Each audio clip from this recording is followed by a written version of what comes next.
2026년 북중미 월드컵 개막이 점점 가까워지면서 전 세계 축구 팬들의 기대감이 그 어느 때보다 뜨겁게 달아오르고 있습니다. 이번 대회는 참가국이 역대 최대인 48개국으로 확대되고 미국, 멕시코, 캐나다 세 나라가 공동 개최를 맡는다는 점에서 축구 역사의 한 획을 긋는 중요한 변곡점이 될 전망입니다. 이러한 대규모 변화는 경기 일정과 이동 동선에 큰 영향을 미치며 우승 후보 팀들의 전력 분석과 경기력 예측에 수많은 변수를 만들어내고 있습니다. 오늘은 이번 대회에서 강력한 우승 후보로 꼽히는 주요 팀들의 공격, 미드필드, 수비 라인별 세밀한 전력 분석을 통해 각 팀의 강점과 약점을 면밀히 살펴보고 마지막으로 개인적으로 가장 유력하다고 생각하는 우승팀을 함께 고민해보겠습니다. 공격 라인 분석. 프랑스, 잉글랜드, 브라질의 화력 대결. 가장 먼저 주목해야 할 공격진은 단연 프랑스입니다. 2018년 월드컵 우승국이자 2022년 준우승팀인 프랑스는 이번 대회에서도 세계 최고 수준의 공격 라인업을 자랑합니다. 음바페, 덴벨레, 올리세라는 이미 유럽 최고 클럽에서 활약하며 골과 도움에서 압도적인 기록을 쌓아왔습니다. 특히 음바페는 2018년 어린 나이에 최우수 영플레이어상을 수상한 데 이어 2022년 결승전에서 해트트릭을 기록하며 명실상부한 월드클래스 공격수로 자리매김했습니다. 그의 폭발적인 스피드와 강력한 돌파력, 그리고 결정력은 상대 수비진에게 가장 큰 위험 요소입니다. 덴벨레는 최근 발롱도르 수상자로서 탁월한 기술과 창의성, 경기 템포 조절 능력을 갖추었고 올리세 역시 이플에서 윙어로서 뛰어난 활약을 펼치며 프랑스 공격진에 다채로운 옵션을 제공합니다. 이 세 선수의 이번 시즌 공격 기여도는 무려 81골 46도움으로 프리미어리그 최다 득점팀인 맨체스터 시티 77골을 뛰어넘는 수치입니다. 이는 단순히 스타 선수들의 집합체를 넘어 조직적이고 효율적인 공격 전개가 이루어지고 있음을 방증합니다. 더불어 프랑스는 베테랑과 신의 공격 자원을 고루 갖추고 있습니다. 맨체스터 시티의 토끼 세르키오, 파리 생제르맹의 에이스 바르콜라, 그리고 제공권과 득점력이 뛰어난 듀엣까지 포함하면 공격진의 깊이가 매우 탄탄합니다. 이들은 모두 A매치 득점 경험이 풍부해 경기 중 전략적 교체와 상황별 활용이 가능하다는 점에서 프랑스 공격진은 이번 대회에서 가장 강력한 스쿼드로 평가받고 있습니다. 잉글랜드는 해리케인과 부카요 사카를 중심으로 강력한 공격력을 구축하고 있습니다. 케인은 올 시즌 60골 이상을 기록하며 폭발적인 득점력을 입증했으며 분데스리가 데뷔 시즌 25골 이상을 기록한 최초의 선수라는 점에서 꾸준함과 경기력을 동시에 보여주고 있습니다. 사카 역시 챔피언스리그 무대에서 뛰어난 활약으로 잉글랜드 좌측 윙어 자리를 굳건히 하고 있습니다.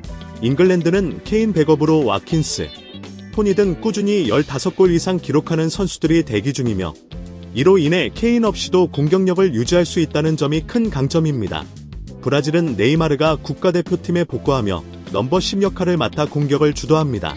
네이마르는 체력과 폼을 극적으로 회복하며 팬들에게 희망을 안겨주었고 하피냐, 비니시우스 주니어, 스쿠냐이 등 세계 정상급 선수들과 함께 폭발적인 공격력을 자랑합니다.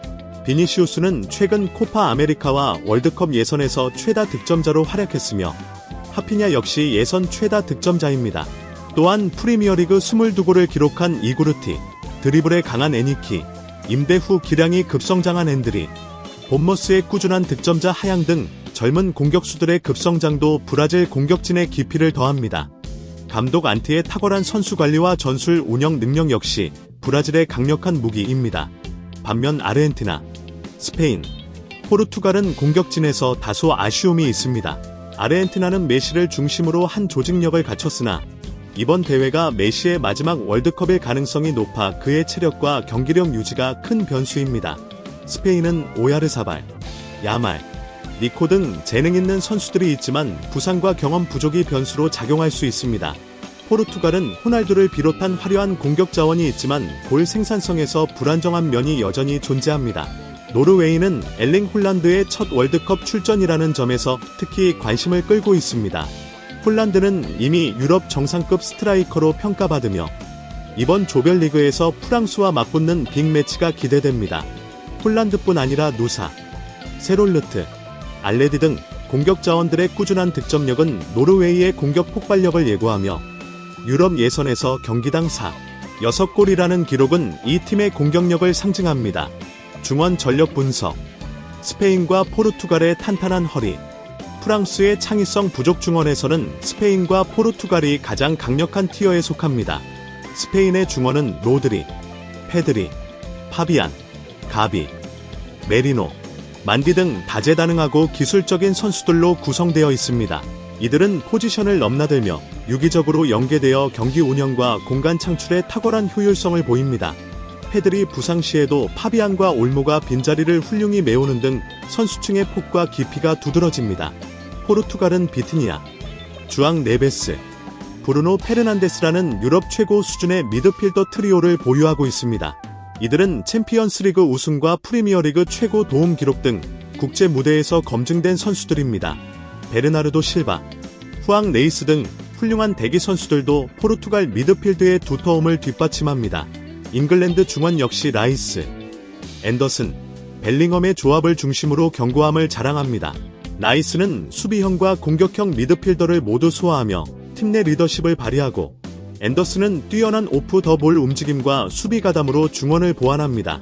벨링엄은 큰 경기에서 존재감을 드러내며 잉글랜드 중원의 핵심 역할을 수행합니다. 마이누, 에제 등의 활용도 잉글랜드 중원의 전략적 다양성을 제공합니다. 반면 프랑스 중원은 캉테, 라비오, 추아메니, 코네, 에메리 등 이름값은 높지만 창의성과 공격 전개 능력에서 다소 아쉬움을 보입니다. 캉테와 추아메니는 수비형 미드필더로서 압박과 활동량이 뛰어나지만 창의적인 패스와 공간 창출 능력은 부족합니다. 라비오와 에메리 역시 정교한 패스와 플레이메이킹에서 한계가 있어 최근 스페인과의 경기에서 중원 싸움에서 밀리며 패배한 원인이 되었습니다. 남미 팀들의 미드필드도 주목할 만합니다. 브라질은 카세미루, 파비뉴, 김마랑이스, 파케타 등 뛰어난 선수를 보유하나 고강도 대회에서 기동력을 얼마나 유지할지가 관건입니다. 아르헨티나 중원은 메갈리스터, 엔조 페르난데스, 파레데스 등으로 구성되었으나 최근 폼 기복과 안정성 부족이 변수로 작용합니다. 수비 라인 분석. 네덜란드의 철벽 수비와 각국 수비력 비교. 수비에서는 네덜란드가 단연 돋보입니다. 반 다이크, 반더벤, 팀버, 아케 등 빅클럽에서 활약하는 수비수들이 포진해 있으며 특히 반 다이크와 반더벤의 중앙 수비 조합은 세계 최고 수준의 안정성을 자랑합니다. 팀버와 하통 역시 부상만 없다면 최고급 수비 옵션으로 평가받고 있습니다. 수비력만 놓고 보면 네덜란드가 압도적인 1위입니다. 프랑스는 우파메카노, 살리바, 나파엘 바란으로 탄탄한 수비진을 구축했으나 바란의 기량 저하와 테오 헐레의 수비적 약점이 우려됩니다. 잉글랜드는 이름값은 다소 떨어지나 실제 수비력은 매우 견고하며 예선 8경기 무실점이라는 성과가 이를 입증합니다. 오랄리, 게이, 혼사, 리스 제임스, 스톤스 등 부상 없이 폼이 좋은 선수들로 구성되어 있어 수비 안정성이 기대됩니다. 브라질은 마르키니오스와 다닐로, 산드로, 웨슬리 등으로 구성되었으나 풀백진의 기동력 저하가 약점으로 지적됩니다. 산드로와 다닐로가 30대에 접어들면서 속도와 체력의 둔화가 나타났고 사이드 수비 불안 요소가 자주 노출되고 있습니다. 아르헨티나는 센터백 로메로와 릴리안 알바레즈가 훌륭하나 평균 신장이 작아 세트피스와 공중볼 경합에서 취약점을 보입니다. 스페인과 포르투갈은 풀백 라인에서 강점을 보입니다. 스페인은 마르코스 요렌테, 포로, 쿠쿠렐라 등 뛰어난 풀백과 라포르테, 쿠바르시 등 센터백이 조화를 이루며 안정적인 빌드업과 수비를 수행합니다.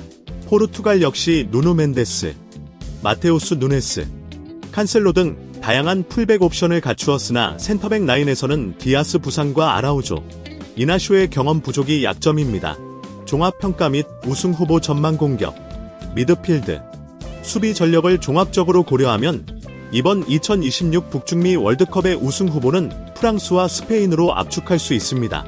프랑스는 음바페, 덴벨레, 올리세이 등 막강한 공격진과 탄탄한 수비, 경험 많은 감독의 지휘 아래 안정적인 토너먼트 운영이 가능하며 공격력에서는 타의 추종을 불허합니다.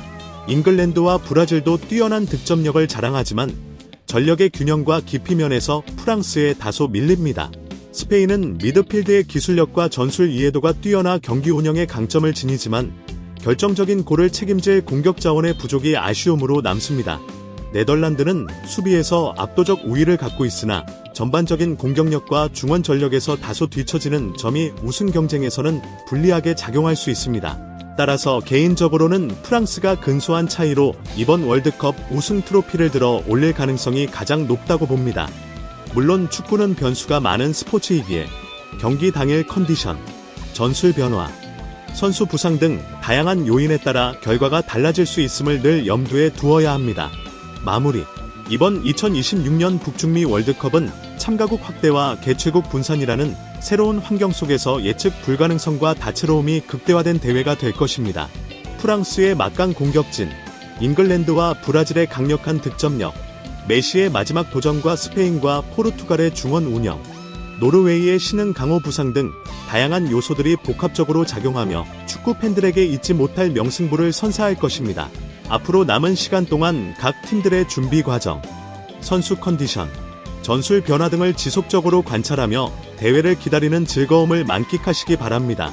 여러분은 이번 월드컵 우승 후보로 어떤 팀을 생각하시나요? 댓글로 여러분의 의견을 나누어 주시면 축구 팬들과 함께 더욱 풍성한 축구 이야기를 만들어갈 수 있을 것 같습니다. 앞으로도 깊이 있고 흥미로운 축구 분석과 소식을 전해드리겠습니다. 모두 건강하시고 다음에 다시 만나 뵙겠습니다. 감사합니다.